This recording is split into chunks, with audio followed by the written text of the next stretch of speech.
Друзья, всех приветствую! Сегодня в обзоре рассмотрим планарные наушники от компании Celeste. Они поставляются в небольшой стильно оформленной коробке. Здесь есть иероглифы и название этой модели Pandamon 2.0. И да, как вы уже догадались, это обновление тех самых легендарных наушников, про которые даже в последнее время говорили очень много. Но сзади, как всегда, указаны технические характеристики, и за звук здесь отвечает 10-мм квадратный планарный излучатель 2.0, а чувствительность составляет 108 дБ, и они получили 9 Ом импеданс. И также хочу сообщить, что теперь у меня есть свой телеграм-чат, где уже 36 участников, и там вы сможете пообщаться со мной. Будут различные анонсы, новых обзоров и много всего интересного. Ссылку на чат я добавлю в описании к этому обзору, поэтому заходите, всех буду рад видеть. Теперь давайте рассмотрим комплектацию более подробнее. Наушники тут полностью выполнены из очень гладкой и прозрачной смолы, и в моем случае имеют синюю расцветку, а лицевая панель здесь получила золотистый логотип компании на обоих наушниках, и в целом оформление очень напоминает предыдущую новинку Bluetooth Beast. Я думаю, вы хорошо помните ее. А единственное компенсационное отверстие здесь расположилось рядом с разъемом 2 пин, который, кстати, идет ровно вровень с корпусом, что, как по мне, хорошо. А вот звуковод тут среднего диаметра, но вот его определенно стоило сделать куда более длиннее, для лучшей и глубокой посадки, так как у меня не со всеми амбушюрами эти наушники хорошо садились в ухо, а такое бывает реально очень редко. И тут из-за неправильного подбора амбушюр сразу очень хромает звукоизоляция и появляется большая утечка баса. И в итоге методом подбора я остановился на насадках Tangzhou Sankai. С ними прям отлично, от себя их к этим наушникам я определенно рекомендую. Ну а все аксессуары находятся в этом кожаном кейсе с логотипом компании. И здесь мы получаем вполне хороший кабель, который не путается и сделан без каких-либо аудиофильских излишеств, с коннекторами 2 пин и штекером на 3.5 джек. Два набора совершенно стандартных силиконовых амбушюр. Одни сбалансированные, другие с упором на вокал. Ну и про большой мануал тут тоже не забыли. И вот мы подошли к самой главной части обзора, к разбору звучания обновленных Pandamon 2.0. И я бы хотел начать с того, что первое, на что я обращаю внимание, когда подключаете наушники, это энергичная, более драйвовая, выраженная подача средних частот, но не сильно уходящая в выраженную яркость, как, например, в VA500LM. Но и не такие они гладкие и нейтральные, как Delchi из предыдущего обзора.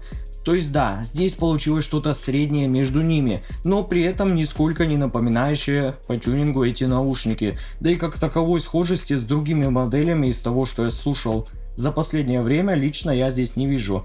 Компания Celeste снова идет по своему пути и пока что не меняет какой-то основной концепции, которую они придерживаются по сей день. А на мой взгляд, они лишь слегка и аккуратно стараются доработать ее, поправляя какие-то основные моменты.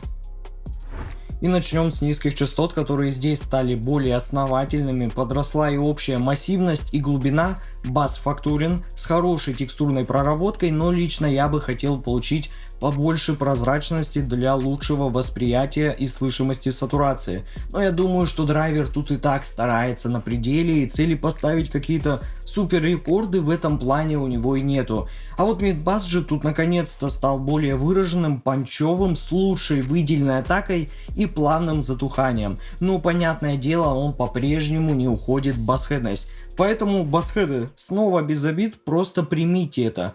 А Kick же тут довольно четко дополняет этот диапазон своей лучшей по сравнению с оригиналом выделенной очерченностью и пробивной составляющей. То есть теперь низкие частоты не играют так мягко, как было в оригинале, да и количественно тут их нам подтянули, что, как по мне, хорошо.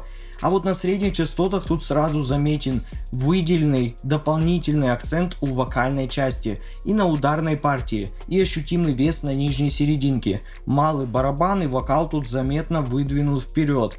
И это сразу ощущается, и в какой-то степени это воспринимается даже слегка интимно и с ощущением, будто вокалист находится у вас в голове. Вот ровно по центру, и исходя из моего опыта, это как раз связано с большим усилением области верхней середины. И я бы все-таки на свой вкус ее убавил, немного уведя эту модель в более нейтральную, теплую сторону. Хотя вот и артикуляция, и разборчивость вокала мне тут нравится. Он не звучит как-то глухо, зажато или темно. И в целом он воспринимается на вполне хорошем уровне. И эта модель не уходит в какую-то яркую окрашенную сторону, что, как по мне, тоже плюс. Но лично я бы не отказался получить тут более лучшую четкость переходных процессов и атак, особенно на барабанах, и возросшую прозрачность, которую все-таки мы можем встретить в других реальных планарных наушниках. Ну а теперь поговорим о высоких частотах, которые здесь имеют теплый, но вот немного темноватый тон подачи. Тут нету какого-либо добавочного усиления или излишней супер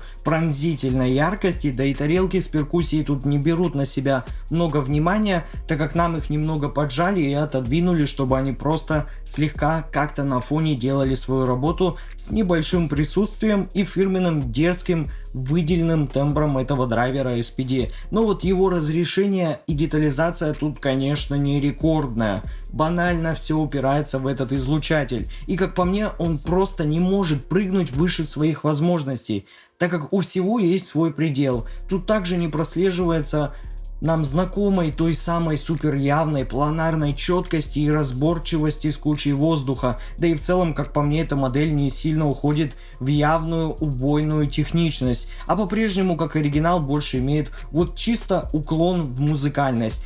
Да и я, конечно, уверен, что любители такой подачи точно найдутся, и в целом похожее мы встречали в оригинальных Pandamon. Но я бы лично хотел увидеть более глобальные изменения вот именно в этой области, хоть и понимаю, что тогда бы определенно пришлось поднимать конечную цену на продукт и использовать еще один драйвер. И вполне возможно, что реально хороший арматурный излучатель тут не помешал бы. Но вот звуковая сцена тут довольно стандартная. Она точно не рекордно широкая, и как по мне, она скорее просто более оптимальная, без какого-либо растягивания и расширения стереообразов. Да и прям супер глубокая она, конечно, не ощущается. Но сами планы тут вполне разборчивы, хоть и без какого-либо вау-эффекта, особенно после дорогих наушников. А вот вывод по этой модели у меня получился таков.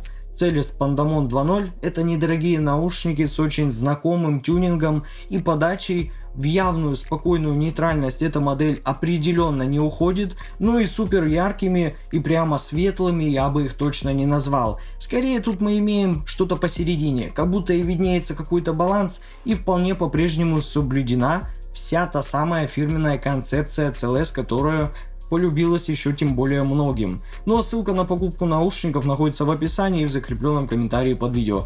Подписывайтесь на мой канал, не забывайте ставить лайки. С вами как всегда был IC Genius, спасибо всем за просмотр, всем удачи и пока.